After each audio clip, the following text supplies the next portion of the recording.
السلام الوضوء مفتاح الصلاة والصلاة مفتاح الجنہ او کما قال النبی صلی اللہ تعالیٰ علیہ وسلم۔ حضرت صلی اللہ تعالیٰ علیہ وسلم نے ارشاد فرمایا کہ وضو اور طہارت جو ہے نماز کی کنجی اور چابی ہے، اور نماز جو ہے وہ جنت کی کنجی ہے۔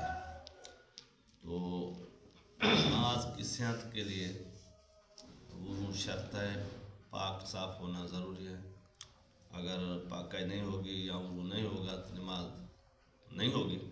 اگر نماز صحیح نہیں ہوگی تو پھر نماز جنت کی چابی اور کنجی جو ہے تو وہ ایسی چابی سے جنت کا دروازہ کبھی نہیں کھلے گا۔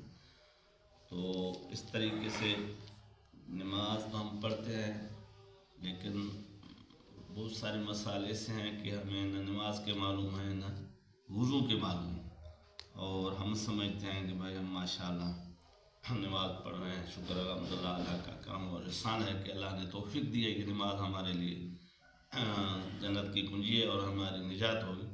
لیکن ایسا نہ ہو کہ وہ معاملہ برعکس ہو جائے، وضو صحیح نہ ہونے کی وجہ سے نماز نہ ہو، نماز صحیح نہ ہونے کی وجہ سے وہ نماز پھر کسی کام میں نہیں، کسی کو قبول نہیں ہوتی۔ تو وضو کا طریقہ پہلے ہمیں سیکھنا چاہیے کہ وضو میں 4 فرض ہیں۔ اپنے پورے چہرے کو 1 مرتبہ دھونا، اور ہم 3 مرتبہ دھوتے ہیں تو اس میں سنت بھی ادا ہو جاتی ہے، اور اپنے دونوں بالوں ٹخنوں سمیت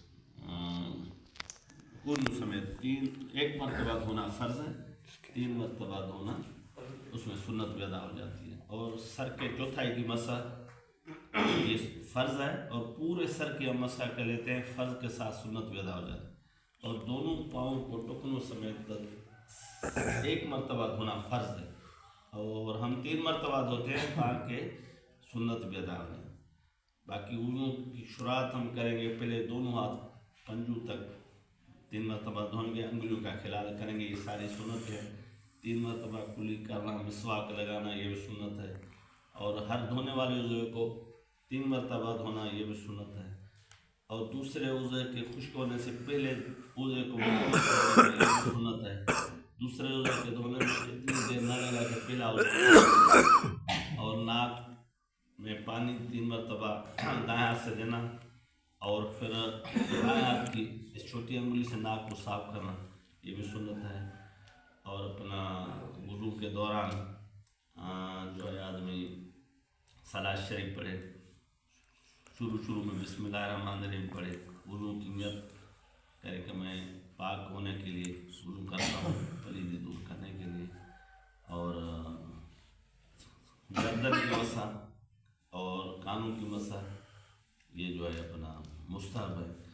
اور پاؤں کے انگلیوں کا کھلال، ہاتھ کے انگلیوں کا کھلال یہ سنت ہے۔ اگر وہ انگلیاں ملی ہوئی ہیں تو پھر تو انگلیوں کا کھلال بھی فرض ہو جاتا ہے۔ اور جب وضو سے آدمی فارغ ہو جائے تو پھر کلمہ شہادت پڑھ لیا جائے۔ حضور نے فرمایا جو کلمہ شہادت پڑھ لیتا ہے، انگشت آسمان کی طرف اٹھا کے اللہ تعالیٰ اس سے خوش ہو جاتا ہے، اس کے گناہ بخش دیتا ہے، اور اس کے لیے جنت کے 8 دروازے کھل جاتے ہیں۔ اللہ تعالیٰ سے دعا ہے کہ آپ اور ہم کو وضو صحیح کر کے اور صحیح طریقے سے نماز پڑھنے کی توفیق عطا فرمائے۔